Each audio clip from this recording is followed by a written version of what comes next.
Abdominal bloating ಅಂತ ಏನ್ ಹೇಳ್ತೇವೆ, ಅಥವಾ ಕ್ರಾಂಪ್ಸ್ ಬಂದಂಗೆ ಆಗೋದು, ಅಥವಾ ಲೈಟ್ ಆಗಿ ಗ್ಯಾಸ್ ಆದಂಗೆ ಆಗೋದು, ಇದೆಲ್ಲ ಕೂಡ ಸದ್ಯದ ಮಟ್ಟಿಗೆ ನಾವು ಲ್ಯಾಕ್ಟೋಸ್ ಇಂಟಾಲರೆನ್ಸ್ ಅಲ್ಲಿ ಕನ್ಸಿಡರ್ ಮಾಡ್ತೇವೆ ಅದನ್ನ. ಇನ್ನು ಲ್ಯಾಕ್ಟೋಸ್ ಇಂಟಾಲರೆನ್ಸ್ ಇದೆ ಅಂತ ಹೆಂಗೆ ಗೊತ್ತಾಗುತ್ತೆ ಅಂತ ಹೇಳಿದ್ರೆ, ನೀವು ಹೇಳಿರೋಂಗೆ ಮಿಲ್ಕ್ ಅಥವಾ ಮಿಲ್ಕ್ ಪ್ರಾಡಕ್ಟ್ಸ್, ಯೂಶಲಿ ಹಾಲು ಕುಡಿದ ತಕ್ಷಣ ಈ ಸಿಂಪ್ಟಮ್ಸ್ ಗಳೆಲ್ಲ ಸ್ಟಾರ್ಟ್ ಆಗುತ್ತೆ. ಕೆಲವೊಬ್ಬರಿಗೆ ಕಾನ್ಸ್ಟಿಪೇಷನ್ ಆಗುತ್ತೆ, ಕೆಲವೊಬ್ಬರಿಗೆ ಲೂಸ್ ಮೋಷನ್ ಆಗುತ್ತೆ, ಹೊಟ್ಟೆ ತೊಳಸ್ದಂಗೆ ಆಗುತ್ತೆ, ಕ್ರಾಂಪ್ಸ್ ಬರುತ್ತೆ, ಬ್ಲೋಟಿಂಗ್ ಆಗುತ್ತೆ, ಹೊಟ್ಟೆ ಊದ್ಕೊಂಡಂಗಾಗುತ್ತೆ, ಲೇಸಿನೆಸ್ ಬರುತ್ತೆ, ಎದೆ ಉರಿ ಬರುತ್ತೆ. ಎಲ್ಲ ಕೂಡ ಅದರಲ್ಲಿ ಕಾಣಿಸಿಕೊಳ್ಳುವಂತಹ ಲಕ್ಷಣಗಳು.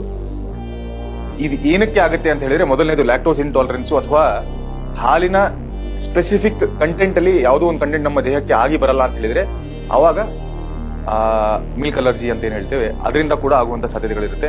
ಇನ್ನು ಏನ್ ಮಾಡ್ಬೇಕು ಸರ್ ಇದಕ್ಕೆ, ಹೆಂಗೆ ಪರಿಹಾರ, ಹಾಲು ಕುಡಿಯೋದೇ ಬೇಡವಾ ಅಂತ ಹೇಳಿದ್ರೆ, ಅದರಲ್ಲಿ ಮೊದಲನೇದೇನಪ್ಪಾ ಅಂತ ಹೇಳಿದ್ರೆ, ನೀವು ಯಾವ ಬ್ರ್ಯಾಂಡಿನ ಹಾಲನ್ನ ಕುಡಿತಾ ಇದ್ದೀರಾ ಅದನ್ನ ಚೇಂಜ್ ಮಾಡಿ ಬೇರೆ ಬ್ರ್ಯಾಂಡ್ ಹಾಲನ್ನ ಕುಡಿಲಿಕ್ಕೆ ಸ್ಟಾರ್ಟ್ ಮಾಡಿ, ಅಥವಾ ಡೈರೆಕ್ಟ್ ಆಗಿ ನಿಮ್ಗೆ ಆಕಳ ಹಾಲು ಸಿಗ್ತಾ ಇದೆ ಅಂತ ಹೇಳಿದ್ರೆ ಅದನ್ನ ತಗೊಂಡು ಸೇವನೆ ಮಾಡ್ಲಿಕ್ಕೆ ಸ್ಟಾರ್ಟ್ ಮಾಡಿ.